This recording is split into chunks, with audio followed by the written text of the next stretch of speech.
Stay tuned and let's check out this Marvel Legends Deadpool.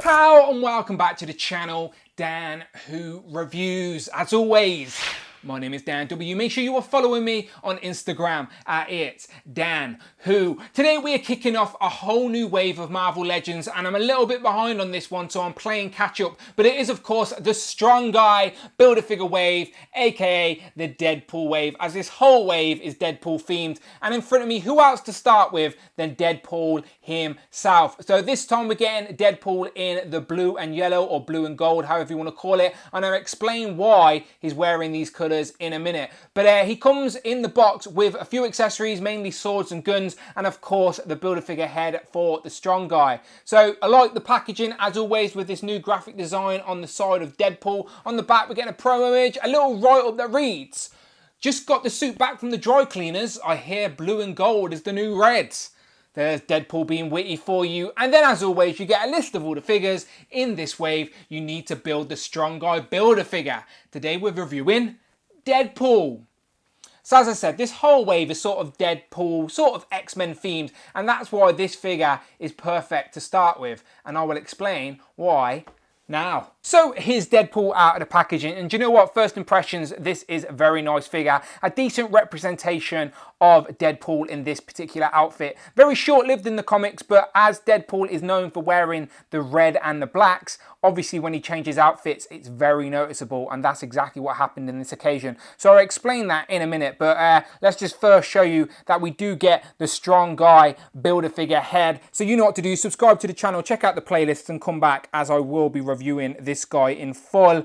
I'm building him here on the channel, and he looks good. Looks like an evil scientist. And what makes me laugh about this particular figure is, if you're buying Marvel Legends and you don't understand the Build-A-Figure concept, do you think that this is an interchangeable head for Deadpool? Because I really don't think it works. So why is Deadpool wearing the blue and yellow or blue and gold rather than the traditional black and red? Well, that's because in Cable and Deadpool Volume 1, Issue 8 in 2004, Deadpool temporarily joined forces with the X-Men to help them track down Cable. And you know what Deadpool's like? He thinks he's funny, he thinks he's witty, so he actually chose to wear this blue and yellow outfit to mimic Cyclops as he joined forces with the X-Men. And obviously it's not the first time we've had it in figure form, as in 2010, Hasbro gave us this version of Deadpool in a 2-pack with Warpath, who is also in this Strong Guy Build-A-Figure wave. They also gave us the variant black and red, which was very sought after back in the day. So all in all, this figure is worthy of an upgrade, as we do have some much nicer body molds for Deadpool, and if you're a completionist like me, you want upgrades of everything. So that's what we get with this blue and yellow. I'm saying blue and yellow because it's clearly blue and yellow rather than blue and gold. But we get the swords to match. These swords are even blue and yellow, and they will sheath into his back, which is attached, of course. And again, if you've got a Deadpool figure, you know what to expect here. And then he comes with 2 guns. And again, I'll zoom in and show you these in a minute. But they seem very similar. I think they are the exact same guns that came with the Hellfire Goon I've recently reviewed. But there's no way to harness them on this tall bout, so now's the best time to sort of zoom in and show you this figure. Taking a closer look at Deadpool, it does sort of seem like he's sort of angry, or maybe he's winking, or he's got something in his eye, but he's definitely got some sort of expression under that mask. But I don't hate it. I think it works for Deadpool. And then this harness is all one piece, as I already said. So these pieces are attached to the back, and that is where I put the swords. They both sheath in there, no problem at all, which is always nice when you can actually harness and keep the accessories on a figure. And then we have all these Rob Liefeld trademark pouches. God knows what's in them, but there is literally pouches all the way around the belt. But for me, I think the belt rides a little bit too high.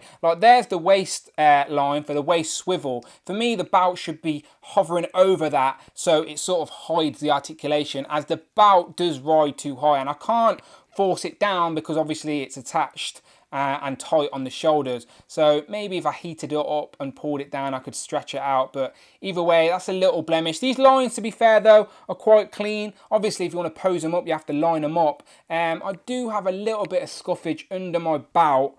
There you can see, which it's not that much of a problem because the belt hides it. But if I had the belt where I wanted it, you would see that problem. So catch-22 there. But the rest of the lines are pretty good.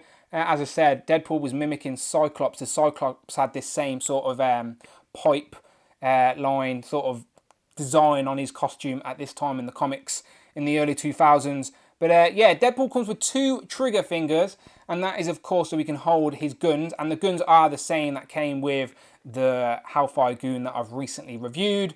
And then he's got the flat feet, as we always get, rather than the boots, and this separate ankle piece. But yeah, overall, it's not a bad Deadpool if you like this gold and blue design. But let's check out these guns. So there's the first gun. Always looks better when you're getting posed up, holding it with the 2 hands. The fingers are a softer plastic, so you can stretch them out a little bit, but don't sort of keep it posed like this way, otherwise it will sort of warp.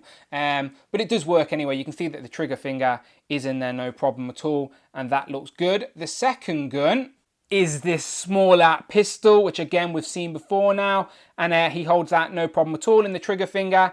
And again, it's always fun to get Deadpool posed up with some pistols. It just looks more fun to pose that way. So yeah, you get 2 guns for Deadpool, pistol and a bigger rifle. Here's Wade holding his 2 swords, and you probably can't see him against the white background there, but he holds these decently, and Deadpool's always fun to pose up with swords or pistols. Very dynamic character and very easy to pose on the shelf, so I'm liking this one. And he holds them okay. They are a little loose, but there I am shaking him upside down and they stayed in, so not bad at all. And the articulation on this guy is very nice. So in case you don't have the previous Deadpool, the articulation on this particular book is very nice. You can see the cuts here on the front, which means you can literally get the hands all the way in. You can get Deadpool touching hands, clapping for us if you wanted to. So it's very nice range, and they go all the way back as well. And then of course they go up, down, all the way around. There's a bicep swivel, double jointed elbows, and then there's a little hinge on the wrist that goes side to side. It would have been good to have up and down for guns, but doesn't matter too much.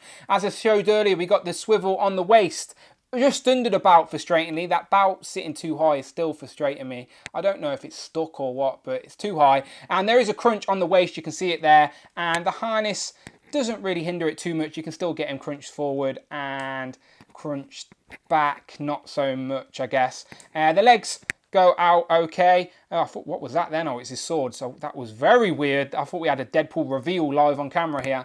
We've got the swivel there on the thigh and double jointed knees, so he can touch, kick his own ass. And then there's a hidden boot swivel just above this yellow line there. Very clever, I didn't even notice that. And then of course we get the beautiful ankle pivot. So yes, great range. You can look up high, you can look down low. Yeah, you can't complain on the articulation. This is a great book, and Deadpool is the perfect character for it. So I've just been pulling the harness a little bit. I've sort of lifted up the swords and sort of worked it down, and I did get it a little bit further, but I'm scared that it might break. But I can sort of get the belt covering the waist cut, but you've got to work it from the back all the way around, because this whole piece is attached. It doesn't detach at all. So yeah, be careful, but I guess I could get it to work. Maybe I need to heat it up, but still, small minor gripe, but maybe it's fixable. Jumping into some comparisons, here is the first and most obvious choice. Here we have the classic red and black Deadpool compared to this yellow and gold version. And these are both on the exact same body. So if you've got this one,